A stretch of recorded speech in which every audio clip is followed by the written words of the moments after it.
A very good evening and welcome along to The Odds with me, Elijah Ouko. And I hope you had an enjoyable week with lots of action being played across the European leagues. And this weekend, we have a big game that awaits us in the Etihad Stadium, where Manchester City play host to Arsenal. And the big question is, can Arsenal put a dent to Manchester City's hopes of winning the title back-to-back? Well, you can have your say on social media using the hashtag TheOddsKE, and right there at the bottom of your screen were our social media handles. And remember, I'm not alone. I'm in the company of two gentlemen, Steve Juguna and Onesimus Commander. Welcome to the show. Thank you very much. Onesimus, you had a great weekend. You had a 100% multi-bet. It rolled beyond the multi-bet because some of the games that you predicted were very correct. And we hope to continue in the same breath because that was an end to a very bad month. And I believe that if you follow the master, you're going to get more and more cash. Steve, I believe in you. I hope this week we're going to get a good multi-bet from you. I hope so too. This is my birthday week, by the way. Oh, happy birthday to you. It's next week, Saturday. So for all of those who are bearing gifts, you have a 7-day grace period. Takununulia shamba usijali. All right, let's get the show started with West Ham versus Liverpool being played on Monday at 11 p.m. at the London Stadium. And Liverpool dropped points against Leicester with a 1-1 draw and didn't capitalize on City dropping maximum points. Yeah, it's a big shame for them. We have known them to be perennial bottlers, them and Spurs. I hope it doesn't happen to them again because over the past couple of seasons, Klopp has always done the groundwork, pushing his teams all the way towards the final, only to bottle it towards the end. Because you look at what he was achieving with Dortmund, wherever they got to the Champions League finals, they never won it. It might happen to Liverpool. Remember, he's trying to cure a problem that has been there for now 30 years, I think, from 1990 to now. And they really need to prove themselves. They need all the character they can bring to the table, and they need some luck because you just feel that they are one or two injuries away from a disaster. And Man City won't relent despite them dropping all points. But you just have to feel it's still a little bit on their side. Steve, do you agree the pressure now has turned from Manchester City to Liverpool? Yes, if there was any season that Liverpool had the chance to win a league, it's this one. Aside, of course, from 2013 when they had the formidable SAS, Sturridge, Suarez, Sterling. But they have a bigger chance now. And they have a With gap a better squad, eh? with a that's debatable. But defensively speaking, they have a better squad. Defensively Even speaking, in the midfield. Yeah, if the numbers were criteria, the numbers we are seeing here are very, very positive in comparison. But that said, 5-point leads are very, very good in some leagues. In the Premier League, 5-point leads are very, very shifty. I think in the Premier League, until you see around 12 or 13 points, that's when you can lie down and relax a bit. Even the 13th have been recovered in the near past. In the near past, we can never forget about Arsenal of 2008. The perennial bottlers. Where they had a healthy 9-point lead going into 10 games to go. And by the end of the season, they finished third. So you look at that, and it was only one injury that caused that, a leg break for their Croatian striker, Eduardo. So you're thinking and you're looking at Liverpool. You look at their starting 11. If you break somebody's leg somewhere there, who will replace them? If Alisson gets injured, there's a good replacement in Mignolet. If Salah gets injured, you can't really replace Mohamed Salah. Shaqiri. But you have Shaqiri. Yeah, you have Shaqiri, but these days they play together in one team. And Shaqiri will not give you as many goals as Salah. You're thinking, you look at Jorginho Wijnaldum. Who else is suitable in his role right now? Perhaps Oxlade-Chamberlain, who's slowly coming back from injury. Keita has his own back injury problems. He'll play for 20 minutes and he'll be stretched off. So you look at, as Onesimus said, one injury away. And it's a very worrying thing for Klopp. And he'll want, especially with this February going, he'll be praying to the heavens that he has a very injury-free run of fixtures because he has the Champions League coming up and he has repeated league fixtures, midweek fixtures, Saturday fixtures, even Monday fixtures like the one he has this coming weekend. But they have a better fixture list than Manchester City. Manchester City are in the Carabao, in the FA Cup, together with the Champions League and the Premier League. So they are in a better position as compared to City. Yes, but Manchester City is Manchester City and Liverpool is Liverpool. The dynamics of Manchester City have never been similar to the dynamics of Liverpool. You're thinking Liverpool players have been fitter, they've been stronger than Manchester City's players at the first half of the season. But right now we are seeing a Manchester City side where almost everyone is back to playing. How many long-term injuries do Manchester City have? Not more than one or two. So you're looking at that and you're thinking, when you watch Manchester City, even when they lose, you see a side that looks a bit fresh. When you're looking at Liverpool, you see a side that is laboring to get off the line, past the line, and most of the time, it's physical drain and mental drain because of the busy Christmas period. All right, Liverpool are coming up against a side that have had mixed results against the big teams. A draw with Chelsea, a win against Manchester United and Arsenal, then lost to City and Spurs. Can they get something out of this game?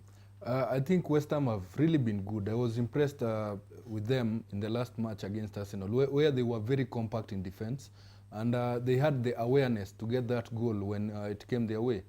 You felt that Nasri did well against his former employers, and most of the players in that team are players that feel that they are in the wrong team. You look at Nasri coming back from a suspension. He could have been a top Ballon d'Or contender had he made the correct choices transfer-wise a few years ago. And with that the kind of caliber of players that they have, if you're looking for work rate, you don't look any further than Mark Noble, who's their captain. He has really been in fine form. You look at Anderson and the way he's been playing. He has been a revelation in this league. And Anatovic, albeit unsettled and maybe unhappy that he didn't leave, because I felt after that substitution in the Arsenal game, he nearly gave a sign that he was saying his goodbyes to the fans. But they have forced him to play, to remain.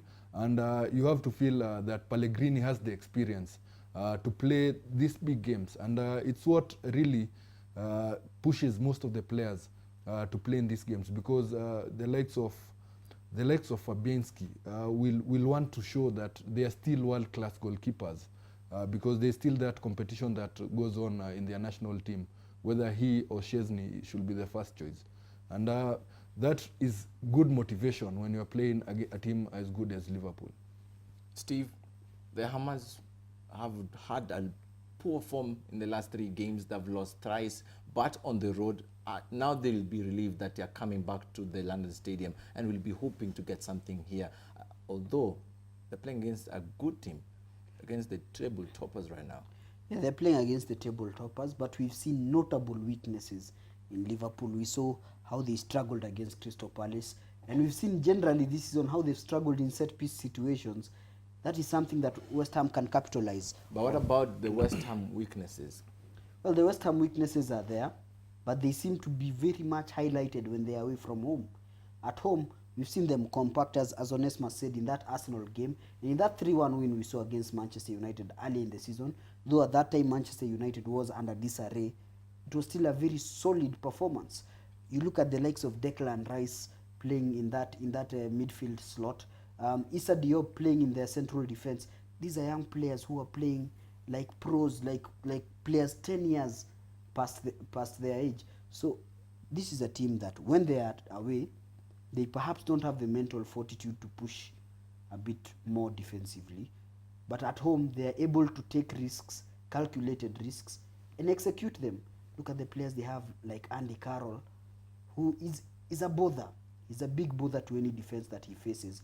And he's going to face Van Dijk and Lovren. It will be a very, very good matchup.